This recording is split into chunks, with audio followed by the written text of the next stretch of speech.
The Agenda with Steve Paikin is made possible through generous philanthropic contributions from viewers like you. Thank you for supporting TVO's journalism. Tonight, should Canada's new Foreign Affairs Minister hit the reset button on relations with India and China? Then, economist Ian Golden on how migration is essential to human survival. That's ahead on The Agenda.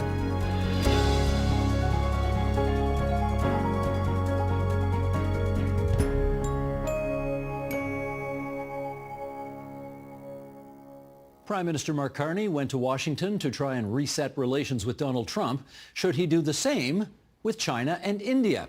Ties with them have been strained in recent years, so can the new PM find a way to work with the world's two most populous countries? Let's find out as we ask Rohinton Medora, professor of practice at McGill University and a distinguished fellow at CIGI, the Center for International Governance Innovation. Jeff Mahan, Director of Geopolitical and International Business Advisory at Strategy Corp. He's also an executive in residence at the Canada West Foundation. And Veena Najibullah, Vice President of Research and Strategy at the Asia Pacific Foundation of Canada. And we are delighted to have you three around our table here today at TVO for a very timely discussion about, well, you're all on the payroll now for the Prime Minister. You've got to give him some advice on what he's going to do with the two biggest populous countries in the world. Let's do a little background first. Rohinton, Canada's relationship with India has really gone south over the past few years. How come? So it has never been very warm, but the immediate story is that in mid-June of 2023, a Canadian of Indian origin by the name of Hardeep Singh Nijjar was gunned down outside a Sikh temple. In the ensuing investigation... In where? In Surrey, BC. There we go. In the ensuing investigation, it emerged that the Canadian side said that there was evidence of Indian official involvement in the assassination.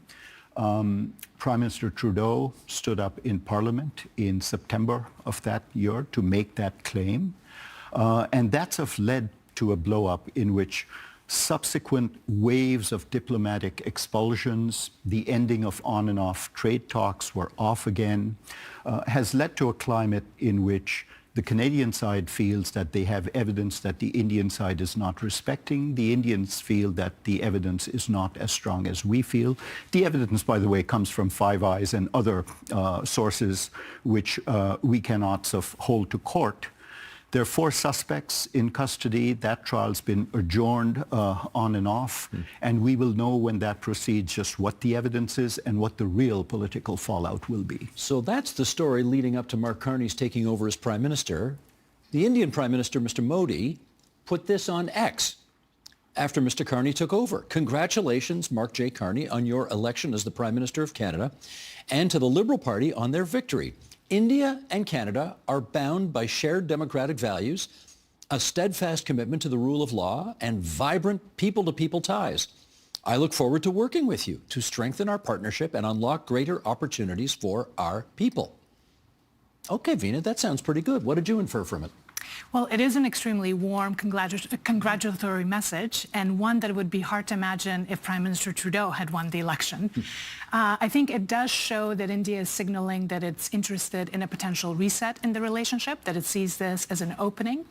But one shouldn't overinterpret a message, however warm that is, because there are serious issues that need to be addressed in the relationship, and the road to rebuilding the relationship is going to be a long one and will take a lot of political leadership on both sides and a lot of confidence-building measures on both sides. How do you interpret that tweet? Yeah, I think the reality is that when a relationship is rock bottom, you have only one way to go. But what I see this is a soft signal from the Indian side. Now, Prime Minister Modi regularly congratulates new leaders.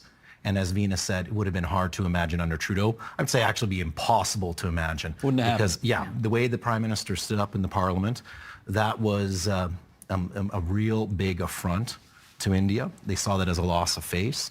India is standing up in a new Asia and saw that as very disrespectful. And I don't think that there was any room for this relationship to improve under Trudeau. But there are many Canadians of Indian origin living in Canada.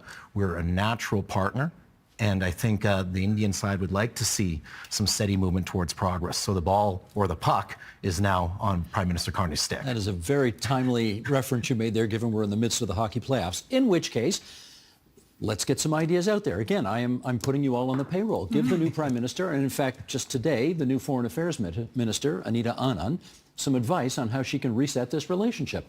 Great. So I think there are a few things that can be done right away to signal political readiness on our side. The G7 is coming up. Canada has the presidency. We are in charge of who gets to be invited in addition to the actual G7 members. I think sending an invitation to Prime Minister Modi, who has been attending all of G7 meetings since 2019, would be a clear messaging from our side. This is in Alberta in June. Exactly. Okay. In addition to that, obviously, there are a few things coming up in June, notably the 40th anniversary of Air India bombing, a very significant event that in some ways is sort of at the heart of what has gone wrong in the relationship, and some political messaging around that, again, both from the new foreign minister as well as from the prime minister, would be critical. In addition, I think we need to see the reinstatement of our high commissioners. This is a relationship which for the last few months has not had our diplomats on the ground, and it's really difficult to move the relationship forward without the high commissioners. And Rohinton spoke to how that all came about. So bringing those back. In addition, we need to set up some kind of a process and a mechanism to deal with the issue of Niger. There is a precedent set by the U.S. case, which was in the case India actually set up a special mechanism to look into it. Somebody was brought to justice and so on. So we need something like that. We need to basically figure out some kind of an off-ramp, a way by which we will handle this. There will be justice, accountability. And in the meantime, we need to continue with a number of what I call confidence-building measures. So having delegations from our CEOs, restart conversations around trade. You recall one of the casualties of this diplomatic crisis has been the pausing of a free trade agreement negotiation. Now more than ever, we need to do that, obviously, to diversify relations from the U.S. And then finally, there's a lot of opportunities on the people-to-people side at the universities. So there's a lot that can be built on. The opportunities are endless, but we need to start with some political signaling. And that's where I think Prime Minister Carney and the new foreign minister can be really helpful. Gentlemen, she took them all. I don't think she left you anything. Or maybe, I don't know. Rohinton, is there anything on that list, first of all, you disagree with? I wouldn't disagree with any of those. I'd say yes to all of them. I'd add to that it's not just a short run. We have to think long. I think part of the problem is that the countries have been thinking short. And so I'd add to the list the G20 summit that's upcoming in South Africa, where a larger group of countries discusses a larger set of issues on which Canada and India might find alignment. For example, the future of the WTO. For example, how do we govern new technologies? These are things in which part of the problem is we don't recognize how much India has come forward. Fifth largest economy, a major technological power, soon to be third largest. We have to treat and see India in that light. And so I'd end with the thought that it's not just all the things Veena said, and they're not minor, but to rethink Canada's place in the world, and in the process deal in countries like India and indeed China, which we'll come to. Anything you'd add? Absolutely. I think I agree with everything I've just heard, but the one thing is political signaling is easy. We had a prime minister in the last government that made lots of press releases, but a little bit light on the following up and the substance. So we need to see concrete action, not just the political signaling when it comes to dealing with India. And there's a couple ways that can happen.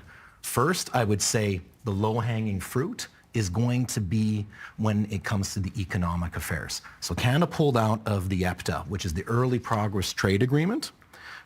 Canada and India have been, as you said, on and off trade negotiations for almost a decade or more, actually more than a decade.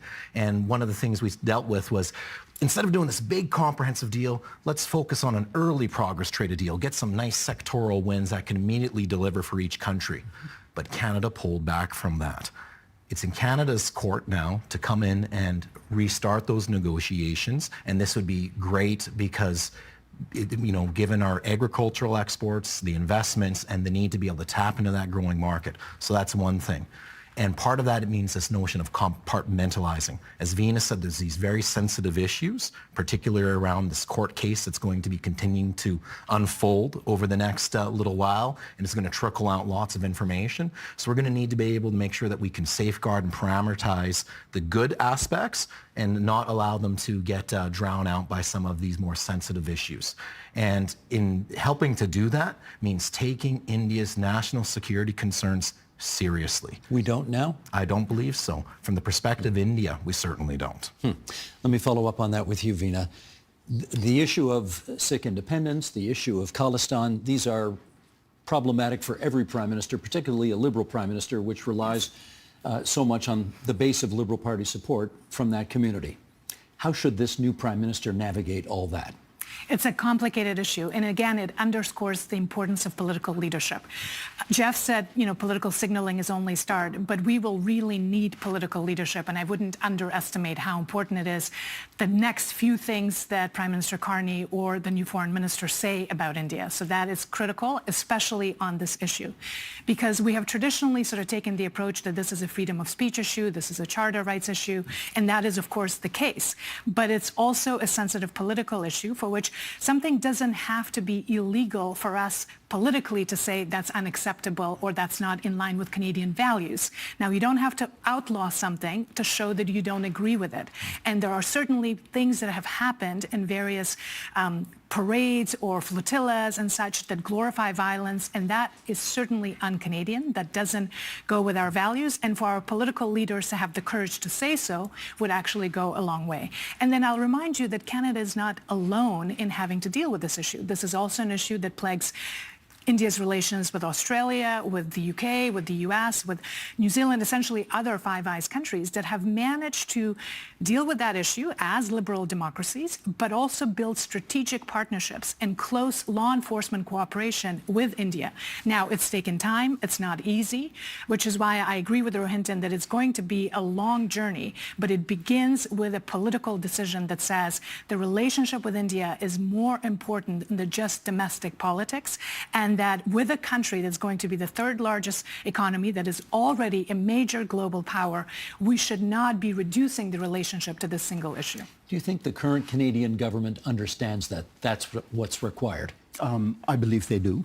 I do believe that the relationship between the two prime ministers previously, Modi and Trudeau, had reached the level where nothing else could get in the way, not even the good news.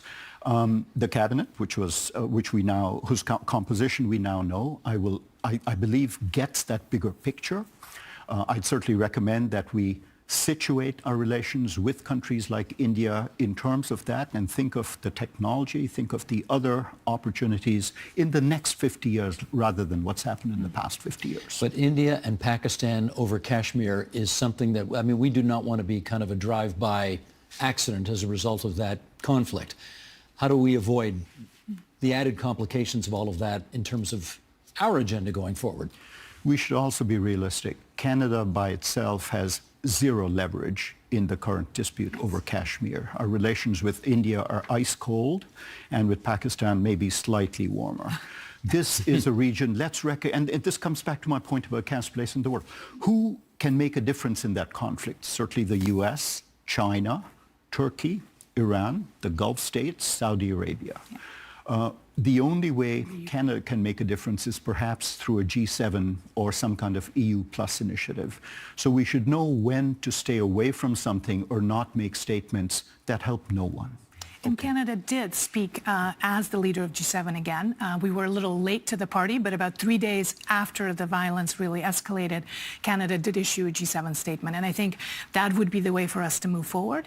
But also another element in all of this, Steve, is that we need to up our Asia competence and our India competence, right? There will be these kinds of complications in the relationship. We need to understand how both Pakistan and India view this issue. For instance, India is not interested in internationalizing the Kashmir issue, right? So whatever statements we make, we have to be really clear in terms of what we're trying to achieve. And sometimes it's better to stay out than to try to get in and make things more complicated for ourselves. We jumped pretty quick from the Khalistan extremism to the Kashmir terrorism that happened. And I want to bring it back to the Palestinian extremism because this is the fundamental issue getting in the way of Canada-India relations from really meeting their potential. One of the challenges that we have is that it's a political problem, as Veena mentioned, and then there's that Charter of Rights and freedom of speech. But there's clearly things that are being said that are at the bounds. They're definitely against the spirit of the law, and we need to determine if they're actually against the letter of the law. Give an example. Well, for example, recently there was a parade and there was this Punjabi voice, and by voice I mean language being spoken in the background that could be heard saying something along the lines, I may not get the exact verbatim right here, that they should deport, the 800,000 Hindus living in Canada. Now, to me, that sounds like we're at the precipice of hate speech. And sometimes when I speak with folks in government, they say, well, it's awful, but lawful.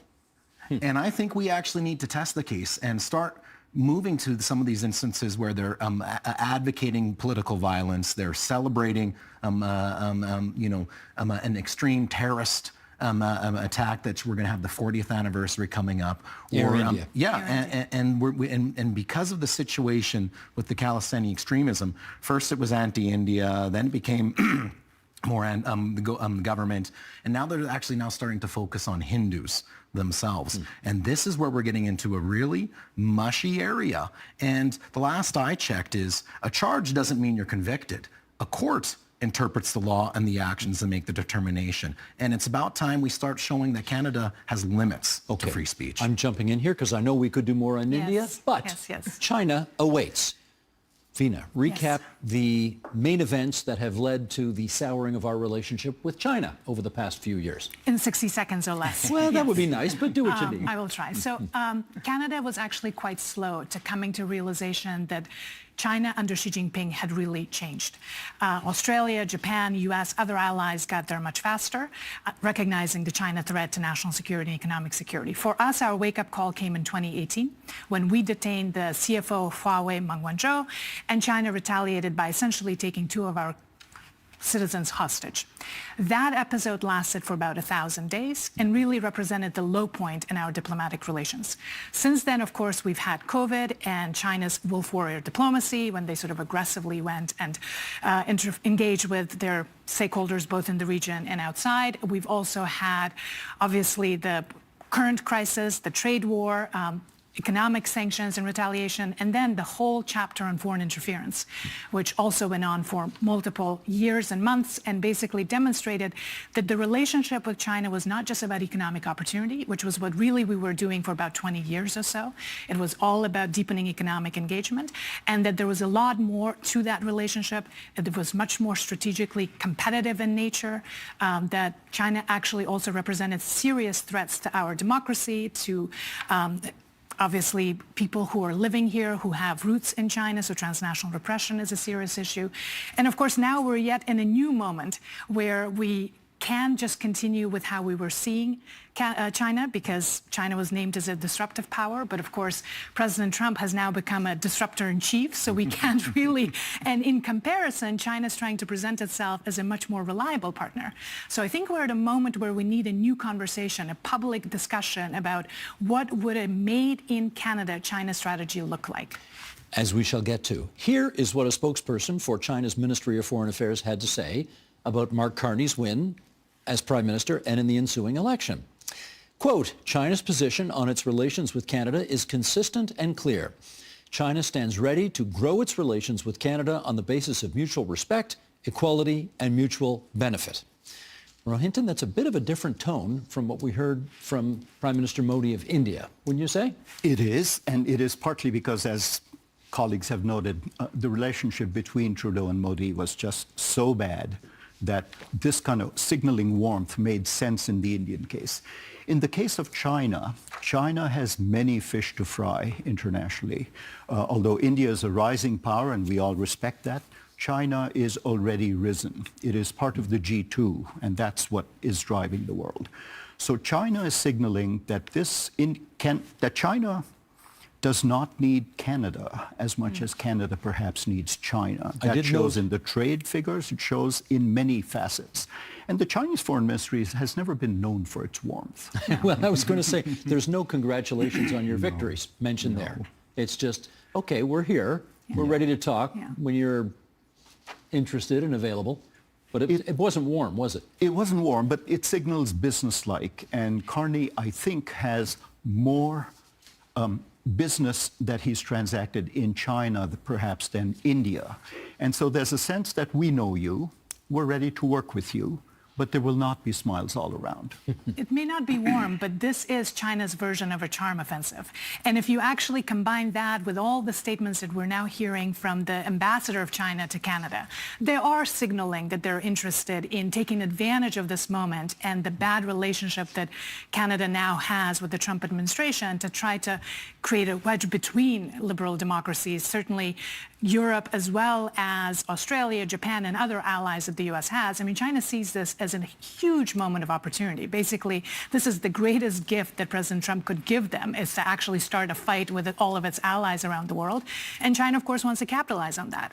And they feel like they have all the leverage, so they don't need to be too warm because we will need them anyways. What does a reset Canadian-China relationship look like in your view? Ooh, that's a great question. And I think before I jump to reset, I want to get to one point Veena just made. So China does see an opportunity to engage with Canada, and certainly the Trump administration's challenges to the rules-based international order, as we like to say, provides an opening. But the reality is that China has actually been trying to engage with Canada long before this instance. Indeed, once the 3Ms situation, that crisis from 2018 that Veena outlined at the opening here, came to an end. The two Michaels and Meng Wanzhou. When that crisis came to an end, China was still in the middle of its pretty aggressive COVID policy. Several months later, that came to an end, and China then started to go globally again, and they made a trip to Canada, and they were trying to find a way to restart the relationship. Who was the they? The Chinese government. So they sent. It was the Vice Minister of Commerce who came to, and again, a signal on that economic aspect. Well, that's what I'm wondering. Is that a high enough ranking official to send the kind of signal that we would want sent? Well, from China's view, this was a ministerial rank. It was a top trade official. But I think the main thing to focus on is not so much the levels, but that there is some intention to be dealing with things. But Canadian public situation was nowhere in a space to have that conversation. Okay, Rohinton, reset the relationship. How do we start? We have to start by finding ways to be supportive of the Western alliance, of standing up to some of China's practices, which are questionable, but at the same time not being completely part and parcel of them. As Veena said, Trump has given China a great gift to make China great again by having everyone allied against it. We might want to pick our spots. I think investment, technological exchange might be two. Security certainly would be. But above all, I think we have to recognize that it's Canadian consumers that pay the price when we enter into Trump's policies against China. And that if we're not driving really good Chinese electric vehicles that are well priced, it isn't because of something China is doing or Canada is doing, but because of these geopolitics that are now overwhelming everyone. And I would also add, it's not just Canadian consumers that are paying the price. I'm from Western Canada. I'm from a small town. I know a lot of farmers, and the farmers are being hit because the way that Canada rolled out its EV tariffs and steel and aluminum, it wasn't just following the U.S. approach in terms of the tariffs. There was this inflammatory rhetoric that showed a lack of critical thinking on the government side because they accused China intentionally trying to undermine Canadian jobs. This was a no-no, and the government should have known better from diplomatic speak to not be going into that realm. That made it very difficult to be able to have discussions on how to resolve this crisis. Fortunately, the Chinese government has sent a signal to Canada, and here's where that reset opportunity opens up. As part of their investigation into restrictive measures against Chinese companies, they outlined several avenues in which we could have discussions with. Most of them are political non-starters, but one of them is to enter into consultations to find a new consensus. So to restart this relationship, Prime Minister Carney needs to enter into discussions with China. Hey, we may not find that new consensus, but we need to have the conversation. Should he go there? Let me actually take a step back. And I think my colleagues are right that we do need to start high-level discussions with China. But the question has to be on what terms and to what end. And we can't reduce the relationship with China strictly to economic concerns. In fact, that is what China would like us to do. It would like to say, you know what, our economies are complementary, which is true. We sell a lot of the things that China wants, but there's a lot more to this relationship, including China's positioning on issues that we care about. Ukraine comes to mind right away in terms of China being a decisive enabler of Russia's war of aggression in Ukraine. Taiwan comes to mind. Everything that China is doing in South China Sea comes to mind, right? So the relationship cannot be reduced just to the commercial element of it.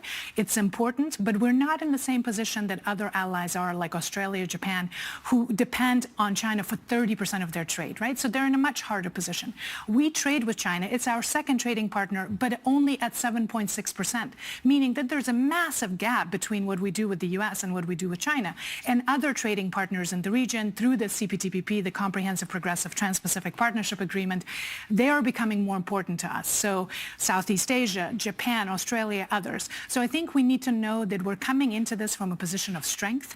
We're not there on China's terms. And Chinese terms basically means when they say that we need to have the right cognition, it means that we have to accept China's narrative about China's behavior, about China's objectives, and that anything that challenges that behavior is out of bounds. Obviously, that can be the terms. But yes, we do need to engage in dialogue. I think the debate is over on whether or not we should have high-level discussions. We do need to have them, and we need to make sure that we're able to advance our interests and protect our values. Okay. In which case, Rohinton, China, India, which is the tougher nut for us to crack at the moment? They're both tough, and in real life, we don't have those simple either-or choices. I think Canada is going to have to think of where it stands in this new world of geopolitics and geoeconomics in which China and India both matter. I'd say the opportunities are bigger in China than in India, just because China, despite all the rhetoric about using India as a bulwark against China, India is not there in terms of replacing China in global supply chains and so on. I also don't think that there's a risk with what Mark Carney said in a throwaway line in the leadership, in the debates. He thought China was the number one risk to Canada. He did say that. I haven't heard anyone take him up on that. And that might explain the lack of warmth in the Chinese ministry statement as well. But if you know that this is both a competitor as well as a potential ally, then we're going into this in the right way. China or India? The tougher assignment? They're both incredibly difficult, but I think the path to dealing with India is going to be much easier, but it's going to require spending some domestic capital. Yes. When it comes to China, I completely agree with Veena. This is a hugely complex issue. There's many different facets, and it's not just reduced to economics. But here's the cold, hard reality. The fight we're currently having with China does have its basis in broader geopolitical competition that is inextricably linked to the economic sphere. So when even that crisis was precipitated with the 3Ms, that came down to technology and economy and Huawei, the company in there. The fight we're having right now is about EVs and steel and aluminum. But when you zoom out and look from the bigger picture, you see what's actually going on here is we've got one of the world's largest economies, and it has a very, very different system of organizing, and it's dealing not just with Canada, but the liberal market democracies in general, who also have a very different system. We absolutely need to find a way to manage our economic ties that is different than how we're doing it now, because how it's being done now is leading to tensions, including some of the tensions that Zveen has spoken to, but the status quo is not working. So we need to think outside the box, and I don't believe Donald Trump and Xi Jinping are going to be able to find that. So I believe Canada should take up this opportunity and go after it. I think I want to come back to an important point Rohinton mentioned in terms of in this kind of disruptive world that we find ourselves in, where does Canada stand and with whom? And I think we have to continue to remember that we are a liberal democracy. Yes, it's a tough time to be a democracy right now. We're having many challenges internally and externally, but we cannot find ourselves to be dependent on either the U.S., which is becoming more disruptive and unreliable, or China, which was there first. China is actually the one who started this. Can I ask you about that, though? I mean, the Prime Minister Carney's first trip was to the United Kingdom. Yes. He then went to the Oval Office. Yes. When was it, last week? Last That's week he right. went to the Oval Office. If you're India or China and you are seeing the new Prime Minister of Canada make those two trips Yes. before sort of giving us a little sugar. Time, yes. Yeah. What are you inferring from that? Well, and first of all, we have to see India and China differently. Yes, we have issues with them, but they are fundamentally different. India is a democracy, a flawed one, but a democracy. In China is a one-party Leninist state, a techno-authoritarian state. They are fundamentally different. I think this equating of India and China is really problematic, and we have to take a step back. Because with India, I think we have a chance of rebuilding that relationship. With China, the relationship will be competitive and at times adversarial for the foreseeable future. And that is because fundamentally what China wants in terms of the kind of world that China wants to live in, that's antithetical to our values and interests. Now, that doesn't mean that there are no things that we can do with them. We can continue to sell things. We can continue to try to cooperate on the global agenda around climate. So find opportunities to engage in diplomacy. That's why we have diplomacy.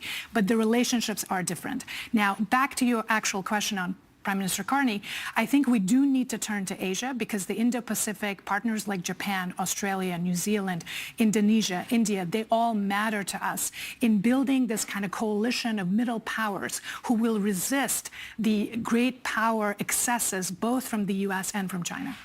This is a real out of left field question here. Okay. Our former foreign minister was Melanie Joly. Now it's Anita Anand. Does that change help in terms of trying to make a greater rapprochement to a country like India? Minister Anand's background is East Africa. She's not an Indian. No, I Indian, understand as we that, would say. but she looks different. Yeah. Let's be honest. She looks different. Yeah, it shows in many ways. And of course, she's an accomplished academic and scholar and politician. It shows the face of Canada that all of us have been talking about. This Canada that's a vibrant, multicultural, open society, and that's what she will take. But she's also representing hard-headed interests. Canadian industrial interests, Canadian banking interests, Canadian security interests. And so I don't think there's much room for that. In terms of the reputations of the two, it's early to say, but it strikes me that both Mr. Joly and Anand were not the problem. They were respected on the global stage. There were other issues in play. Absolutely. Okay, let me circle back with you, Jeff, to that issue of Mark Carney has, UK first, United States second, talking to the European Union. Does it look, if you're China or India, like they are being backburnered at the moment? I don't think so. We're so early in. Heck, the government just came in today. So, Well, while the new we cabinet came we in may have today. had the election, but the caretaker convention was still in place. Yeah. So, of course, Prime Minister Carney's, first visit after winning the election had to be the United States. That's our closest partner. And even though we've been treated pretty poorly lately, the United States is destined, whether we like it or not, to be our number one security and economic partner. But when it comes to dealing with China and India, and as Venus pointed out, China is it's our second largest trading partner, but it's a sliver. So I don't think we're actually at risk of becoming dependent on China anytime soon. And no serious voice is calling for the elimination of U.S. ties and running into China's arms.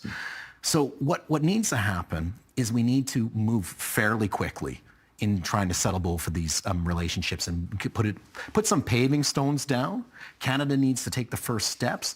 I completely concur with Vina's recommendations on the G7 and also attending the 40th anniversary memorials for the Air India tragic bombing.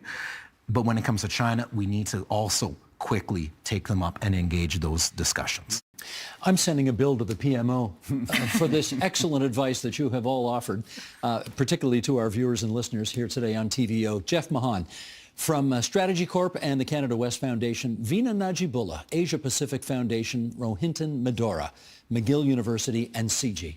Great of all of you to be on TVO with us tonight. Thank you. Thank you.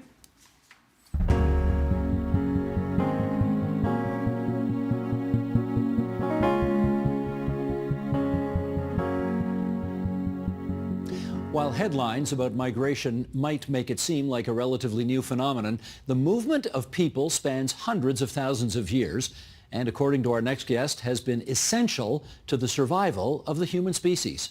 Ian Golden is Professor of Globalization and Development at the University of Oxford and author of The Shortest History of Migration: When, Why, and How Humans Move from the Prehistoric Peopling of the Planet to Today and Tomorrow's Migrants. And he joins us on the line from Oxford, UK. That has got to be the longest subtitle in Christendom. Anyway, welcome to our program, and it's great to have you. How are you doing tonight? Great. Thanks so much for having me, Steve. A pleasure. Let's just read an excerpt from your book to get us started here. You write, even if you are not a migrant, your ancestors were. If they had not migrated, you would not be alive. It is through migration in the distant past that humans evolved into who we are and what we are capable of today. Yet migration has become a source of growing anxiety and polarization. While some see migration as a solution to our problems, others consider them a threat that will overwhelm society. Okay, lots to unpack here. Do you want to just define for us what you believe a migrant to be? A migrant is someone who is in a place that's not their home. They're from a foreign country. And of course, that has evolved over time. So countries are a relatively new invention. And so in ancient history, I think of migrants as people that moved away from their home ranges or their home communities to very different places. So it is fair to say once upon a time, all of us, or our ancestors, maybe with the exception of the indigenous people of this country, are migrants or were migrants. Yes, absolutely. Everyone, including the indigenous people of Canada. They came to Canada perhaps 25,000 years ago, but their ancestors were not from Canada. There's a lot of discussion about where they came from, but most views are that they came across the Bering Strait from Siberia. And indeed, some people speak rather similar languages in Siberia to some of the people that are in the northwest corners of the Americas. They came in turn from further east and from the Fertile Crescent, and they came in turn from Africa. So we all, as far as we know, from DNA and other sequencing, we all go back to Africa. And how many hundreds of thousands of years ago would that be?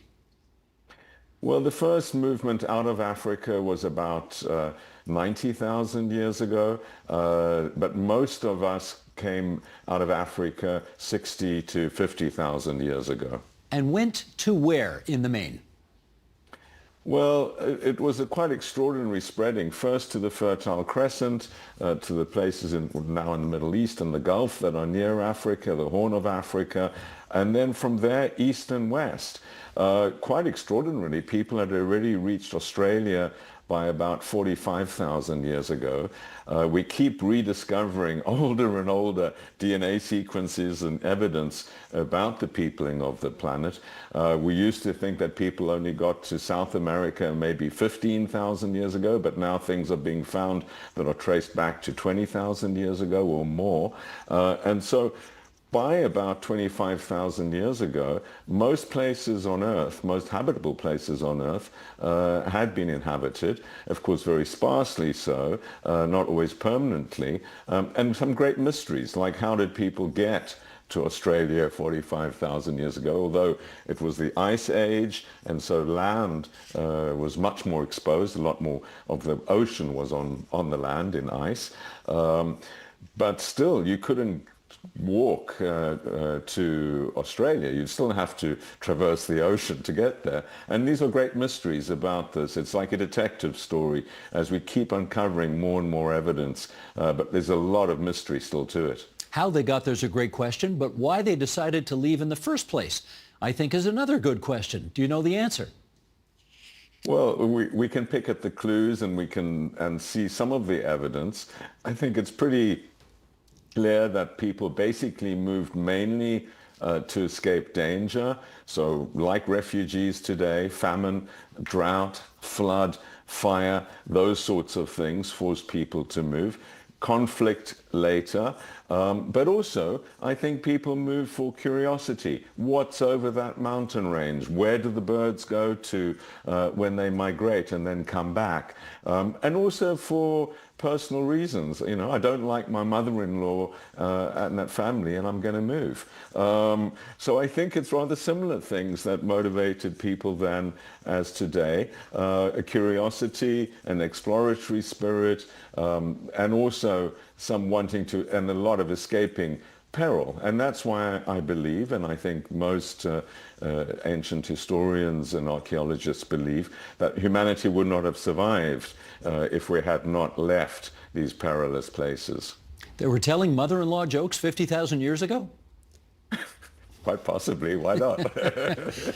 Well, okay. And now let me follow up on the last thing you said there, which is to say that had we not migrated from dangerous places tens of thousands of years ago, it's possible, do I have this right? It's possible we would not, as a species, have survived to today. Is that right? Yes, I think there's a lot of evidence that there were various pinch points where Homo sapiens came down to very small numbers, like tens of thousands of people that were in particular places that were affected by famine and by other disasters. And if there hadn't been parts of the group that had moved away, we might have died out. But it's also the case that there were other species on Earth. So there were Neanderthals, there were Denisovans. It's thought that Neanderthals might have been more intelligent than us. They certainly had bigger brains, but they didn't migrate, and they were largely in Western Europe, and we interbred with them. We all have Neanderthal in us. I used to think it was an insult to call someone a Neanderthal, but it might be a compliment. And we all have some, particularly Asians have Denisovan and other species in them, which allows them to adapt to high altitude. But for example, our lactose tolerance comes from Denisovan. And interestingly enough, the people that are the least mixed up Homo sapiens, that have the smallest fragments of other species in them, are the original Homo sapiens, which are the people living in Southwest Africa, the Khoisan and other people, indigenous peoples of there, who have only the smallest fragment of other species because they didn't migrate away from some of the original homelands of Homo sapiens. Now, one of the reasons, of course, we wanted to have you on our program tonight is that this has become a very hot issue of late. In particular, your Prime Minister has spoken about it. Our Prime Minister is pretty new, and it wasn't a huge focus of the election campaign just passed, but of course his predecessor made it a big deal as well. And I guess I want to know, when did the notion of migrants coming to, as you point out, countries, a fairly recent phenomenon in the scope of history, when did that become a thing?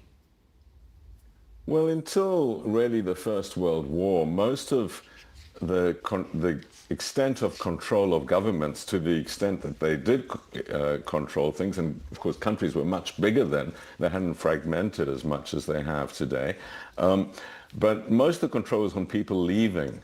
So you had to, it was both to keep people at home to serve in military and other services for government, to ensure they paid tax and things. So entry control, as we know it now, keeping people out, is about 120 years old. The history of Canada, for one, but very typical of many places, was a fierce competition for people.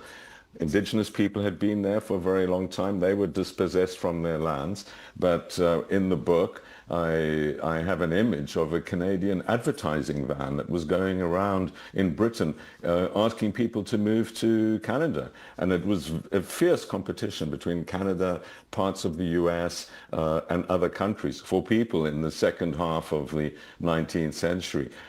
Passports, as we know them today, and the rigorous controls really became implemented during the First World War. And I have some stories in the book of people that encounter a passport officer for the first time and literally don't know what the person is asking for when the person asks for a passport. So a relatively new invention.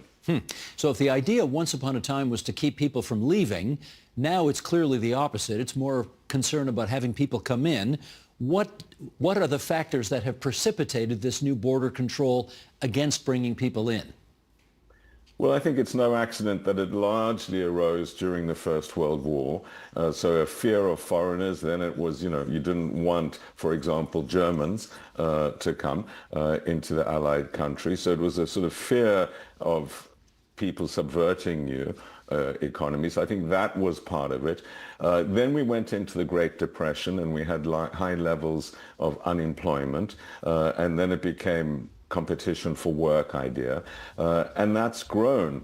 It's also been, I think, increasingly seen as a political tool.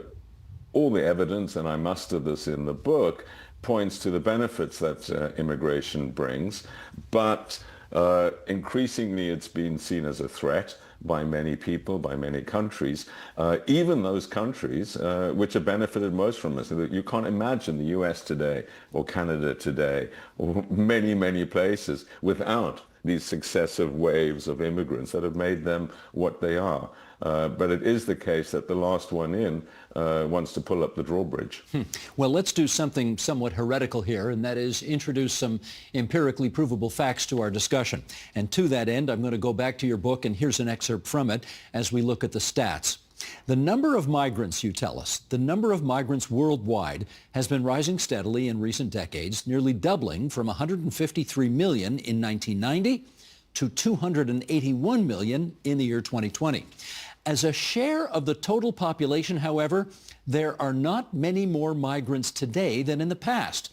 The world's population has increased by almost 3 billion in the past 30 years, meaning that the proportion of people migrating has in fact remained relatively constant. In 2020, about 3.6% of all recorded citizens were born in a different country. 30 years earlier, it was 2.9%. Okay, that is certainly not the impression one gets today. So why do you think the percentage, let's start with this, why do you think the percentage of change has barely changed at all in those intervening 3 decades? Yeah. Well, we really only have data from about the First World War, so we don't know how many people migrated before that in great accuracy, but it seems like in the second half of the 19th century, so from about 1850 to the First World War in 1940, much higher shares of people migrated. So, for example, well over 20% of the US population and Canadian population was foreign-born in that period, and a third of Scandinavia migrated. The Irish population today, including Northern Ireland, is still only just over 6 million. It was 8 million in 1850. So, more than half the Irish population left Ireland, half of southern Italy left southern Italy. So we had in the past much, as a share of the population, much greater movements of people. Since we have the records from about the First World War, it's been about 3% of population. 97% of people don't go. Why is it so low? I think because it's tough. I think exceptional people migrate. You're leaving your community, you're leaving your family and friends.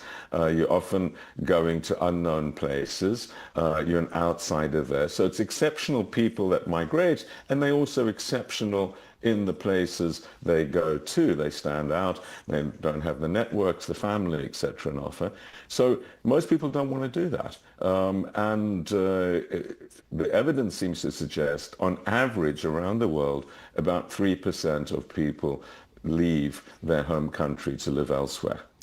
If the numbers have barely changed over the last 3 decades in terms of the percentage of the world's population, and I think I'm on solid ground in saying this, why is there the perception anyway that we are being inundated by migrants 24/7? Yeah, I mean, the other thing that's happened, just to finish on the previous point, there's 100 more countries than there were 100 years ago. Mm-hmm. So if you migrated from one part of your country to another, like one part of the Soviet Union to another, or across various African boundaries and so on, you were in your own country. Now suddenly you're in a different country, and that of course means that we should expect the share to have gone up, but actually it's stayed constant. Why is there this hostility? I think that it's firstly that the hostility has largely grown since the cutbacks in expenditure on housing and public services. So there's real pressure on affordability of housing, and we need to empathize with people that say, I can't afford a house, there are too many people bidding for these houses, not enough houses being constructed. People feel pressure on public transport. People feel pressure in waiting lines for health services and other services. So I think there's a sense of we have a fixed set of resources and there's just more and more people competing for them. Let's keep them out to have more ourselves. Of course, it's a fallacious argument for two reasons. One is the immigrants are going to help solve the problem. Like, I don't know the data for Canada, but in the UK, we have massive shortages of people, nurses, doctors, and others, and also construction workers. So we need immigrants to solve the problems, but also because they generate jobs and economic growth. So the answer is not to be found in let's keep the immigrants out, but let's address the real issues, which let's create affordable housing, let's create transport services which are improved where we have enough space, let's deal with our waiting lists in the health services and other things, rather than the solution is to keep immigrants out. That will not solve the problems. What role do you think social media has played in the perception of this issue? I think social media is a very divisive force in general. People amplify. It's not evidence-based. Unlike when you say things, it needs to be fact-checked. This is not the case with social media. So I think it's a divisive force. It amplifies a lot of myths and it reinforces the echo chambers. One of the challenges, of course, with immigration is assimilation, is understanding different cultures.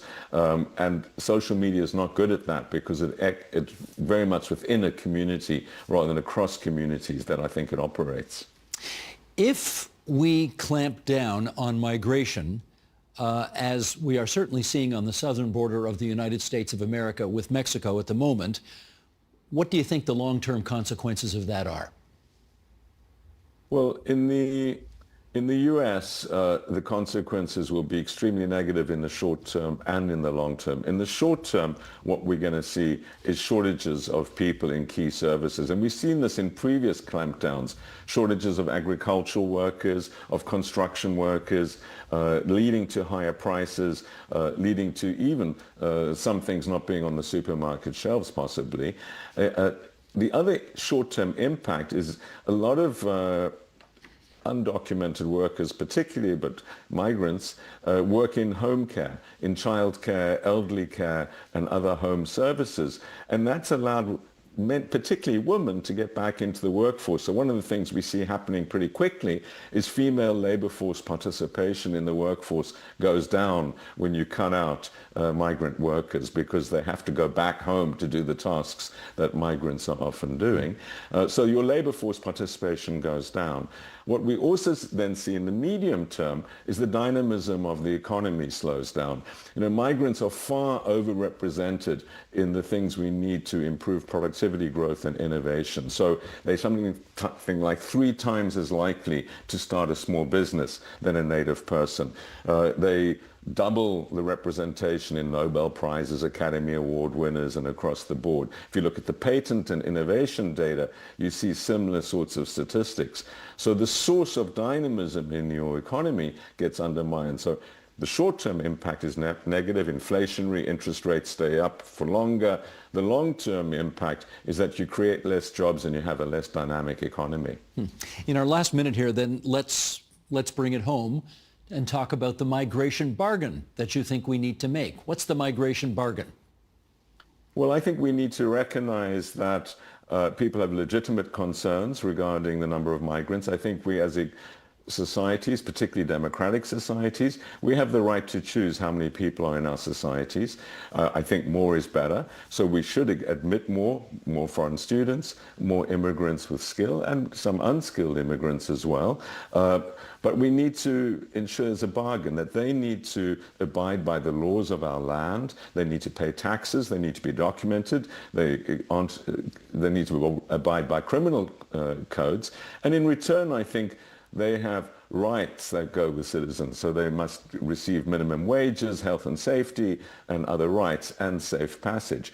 I think it's also vital as part of this bargain that we distinguish very clearly between economic migrants and students that we have the choice on, and refugees who are in legitimate fear of their lives. And there I think the bargain needs to be between all countries in the world, and particularly between countries that think they're civilized, and I would certainly rank the UK and Canada amongst them, to have a burden sharing. We cannot allow people to die, as happened in the Second World War and in previous periods in history, because there's nowhere safe to go. And that's a question of fairly sharing amongst countries the right of safe passage and asylum processes for people.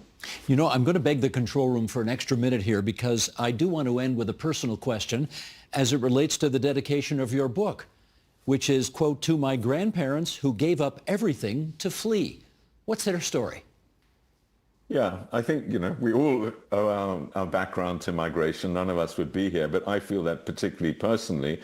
On my father's side, they fled from what is now the Baltics, Lithuania, because of the pogroms.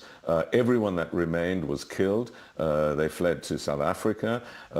And on my mother's side, my mother born in Vienna, they fled from the Nazi invasion, first to England and then to South Africa, where I was born. And none of the people that remained behind in Austria survived. So both on my grandparents, my father and mother's side, that was absolutely essential. They left everything. They were relatively well off, well networked. My grandfather was on the Viennese opera.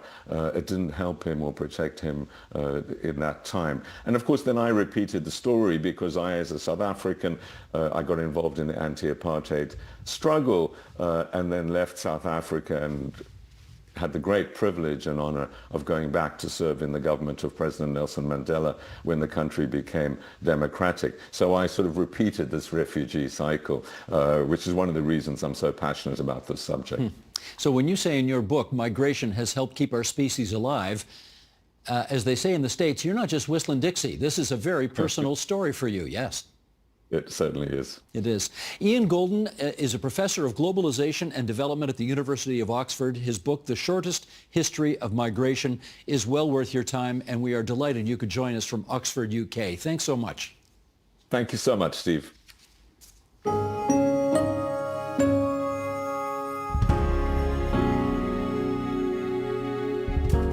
And that is the agenda for Tuesday, May 13th, 2025. Does Ontario need tougher judges or to elect its judges?